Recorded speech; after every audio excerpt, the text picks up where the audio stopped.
The forest floor of the Great Rift Valley 3 million years ago is a place of damp earth and deep shadows. For a small clan of Australopithecus afarensis, the world is a vertical tapestry of risk and reward. They move with a unique rolling gait, their long arms a constant reminder of the safety of the trees, their upright posture a gamble on the future. A female, her infant clinging tightly to her back, pauses. She lifts her head, her broad, flat nose testing the air. There is no scent of the great cats, no telltale crack of a branch to signal a rival clan. There is only silence, an unnatural, profound stillness that quiets the birds and smothers the hum of insects. She has seen this before. It is a sign. To the left, a clearing. The ground here is different, littered with pale gray shapes that mimic life. A warthog, its snout buried in the earth as if still rooting for truffles. A vervet monkey, one arm outstretched towards a fruit that will never be eaten. An antelope, its neck gracefully turned, its eyes wide with a surprise now frozen for eternity. They are not bone. They are not flesh. They are something else entirely, a perfect, silent gallery of terror. Her instincts scream at her to flee, to gather her clan and melt back into the familiar green. But a morbid curiosity, the faintest flicker of the intellect that will one day define her descendants, holds her fast. From behind the largest of the statues, a bull elephant, its trunk raised in a final soundless trumpet, something moves. It is not a predator, she knows. It rises on two legs, its form uncannily like her own, yet slender, taller. Its skin is a pale, cool gray. But it is the head that defies all reason, a writhing, restless mass of living serpents, each one a shimmering coil of emerald and obsidian, their lidless eyes blinking out of sync, their forked tongues tasting the hominid's fear on the air. And then the creature's face turns towards her. The eyes, twin chips of polished jet, lock onto her own. In that gaze she sees no malice, no hunger. She sees only an ancient, patient coldness, a profound, absolute finality. The infant on her back whimpers, a tiny spark of life in the face of an impossible predator. But the mother cannot run. Her muscles have forgotten how. A searing cold like water turning instantly to ice floods her limbs. The world dissolves into a gray, silent permanence. To understand this horrifying tableau, we must step out of myth and into the stark realm of biology. The legend of Medusa speaks of a curse, of divine wrath transforming beautiful hair into a nest of vipers, but evolution knows nothing of curses. It knows only of pressure and adaptation, of improbable mutations that, against all odds, find purchase in the unforgiving landscape of survival. Our story begins not with a goddess, but with a primate, some 20 million years ago during the Miocene epoch. This was an age of evolutionary ferment, a crucible in which the ancestors of apes and humans were forged. Within this vibrant primate lineage, a singular genetic event occurs, a series of complex gene duplications, coupled with a rare case of horizontal gene transfer from a reptilian retrovirus. This is the genesis of our creature, a proto-hominid we might call Gorgopithecus. The genetic fluke first manifests in the hair follicles. The genes governing the production of keratin, the protein that forms hair and nails, are overwritten by a new, more aggressive code. Instead of simple strands, the follicles begin to produce complex, tubular structures. They grow scales instead of cuticles. They develop primitive nerve clusters and rudimentary muscle fibers. Over countless generations, these appendages become more than just modified hair. They become independent, yet integrated, life forms. A symbiotic colony living upon a single host. These are not true snakes, of course. They lack independent digestive systems and complex organs. They are, in essence, highly specialized semi-autonomous limbs, sharing a single circulatory and nervous system with their hominid host. Each one terminates not in a mouth of its own, but in a modified scale that functions as a sophisticated venom delivery system, a hypodermic fang. The second crucial adaptation involves the venom itself. Glands in the scalp, evolved from sweat or sebaceous glands, begin producing a unique and terrifyingly potent cocktail. Its primary component is a hyperpotent neurotoxin, a molecule so efficient it causes instantaneous system-wide paralysis. Tetanic seizure locks every muscle, from the heart to the diaphragm, in a final rigid contraction. But this is only the beginning. The venom is also saturated with a bizarre enzymatic catalyst, a protein that acts as a template for biomineralization. Upon contact with living tissue, it triggers a runaway chain reaction. Calcium ions in the body are pulled from the bones.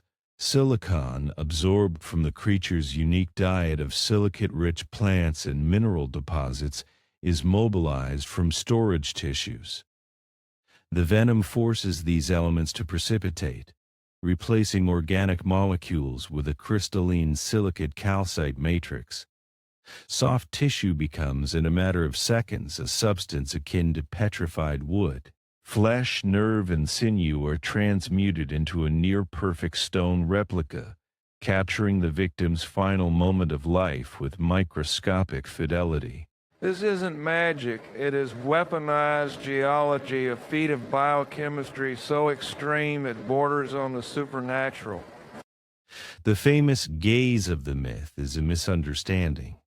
It is the intense, unblinking focus of the Gorgopithecus as it locks onto a target, calculating distance and trajectory, a prelude to the lightning-fast, silent strike of its serpentine crown. In the first million years following this divergence, the world for the nascent Gorgopithecus medusae is a lonely and brutal one.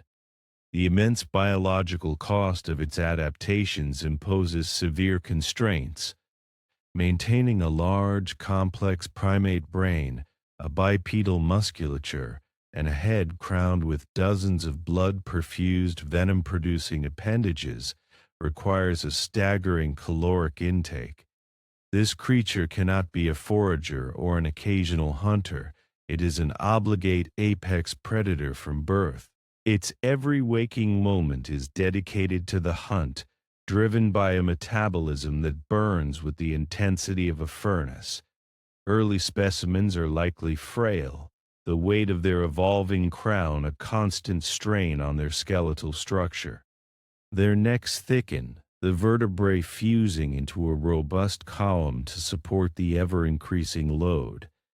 The skull broadens and flattens, providing a wider, more stable platform for the serpentine hair to anchor itself. The circulatory system becomes a marvel of biological engineering, with carotid arteries branching into a complex web of vessels that can shunt enormous volumes of blood to the scalp on command, pressurizing the system for a venomous strike. Social structures, a cornerstone of primate evolution, become impossible. A creature whose slightest touch or startled reaction can mean instantaneous, irreversible petrification for a companion cannot form troops or family units. They are solitary by horrifying necessity. A mother might care for her young for a brief period, the infant instinctively aware of the mortal danger posed by its own parent's hair. But once the juvenile's own venom glands become active, it is driven away to fend for itself. Communication is minimal, low, guttural clicks and a chilling, sibilant hiss produced not by the mouth but by the collective exhalations of its serpentine appendages. The landscape around a Gorgon's territory transforms. It becomes an eerie sculpture garden, a silent testament to its success. These petrified remains serve a secondary purpose. They are a territorial marker, a clear and unambiguous warning to any creature intelligent enough to understand it. But they also attract scavengers, which in turn become more prey.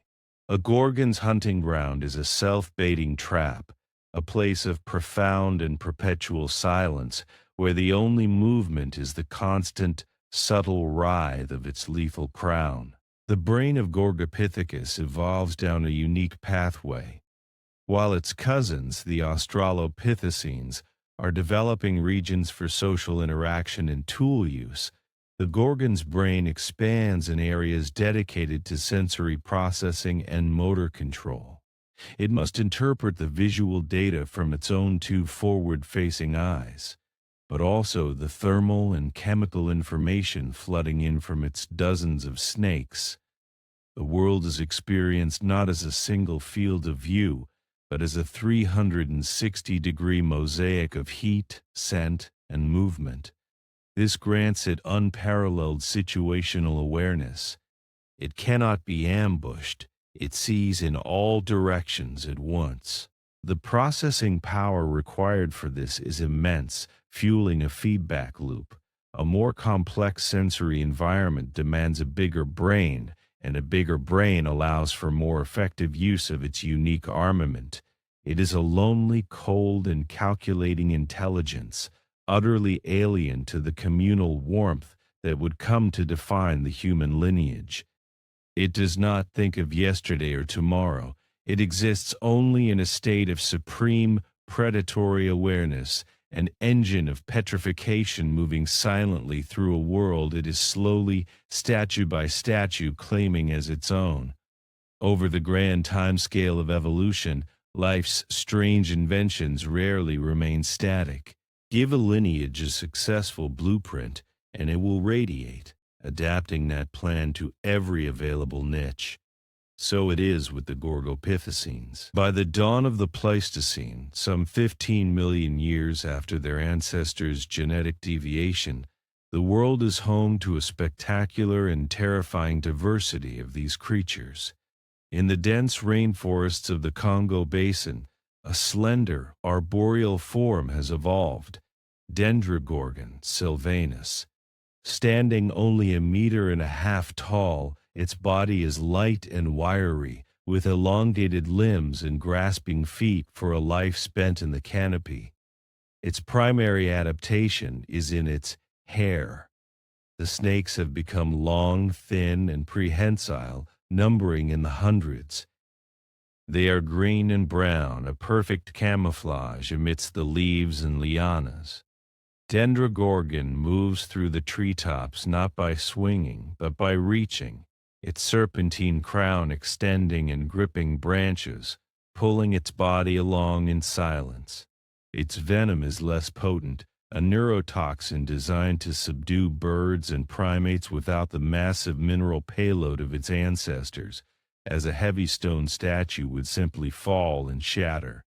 It is a silent ghost of the upper canopy, its hunting grounds marked by eerily lifelike statues of monkeys and hornbills perched forever on their branches. On the expanding savannas of East Africa, a different evolutionary pressure has forged a monster. Here, a creature of immense size and power has arisen. Titanogorgon rex. This is a true giant standing over 3 meters tall, with a massive, robust skeleton built to withstand titanic struggles. Its 2 primate legs have become pillar-like, their stride capable of covering vast distances in pursuit of the megafauna that roam these grasslands. Its hair has evolved in the opposite direction to its forest cousin. There are fewer snakes, perhaps only a dozen, but each is as thick as a man's arm and over 1 meter long. They are powerful constrictors, tipped with enormous hardened fangs, capable of punching through the thick hide of a dinosaur or chalicosaur. Its hunting strategy is one of devastating ambush. It lies motionless for hours, its gray, rock-like skin blending with the granite outcrops of the savanna, its snakes coiled tightly. When a herd of early elephants or rhinos passes by, it strikes, not to kill outright, but to deliver a massive dose of its petrifying venom into the herd's largest member. The resulting statue, a multi-ton monolith of instant fossil, creates a barrier, causing the rest of the panicked herd to scatter in confusion, allowing the Titanogorgon to pick off a second, smaller victim for its meal. The plains of this alternate Africa are dotted with these colossal monuments to its predatory success, geological tombstones that will baffle any future civilization. Its intelligence is different too. It demonstrates foresight, creating these statue barriers in strategic locations along migration routes, actively shaping its environment to its advantage. It is not just a hunter, it is a landscape engineer of death. This relentless pressure prevents the evolution of other large predators. The great cats are outcompeted. The giant hyenas cannot find purchase.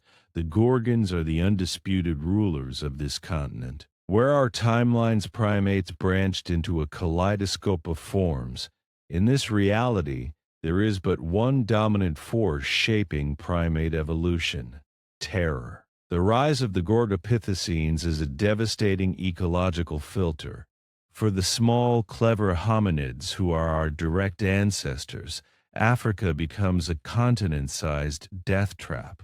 Any lineage that relies on daytime foraging in open or semi-open environments is systematically erased.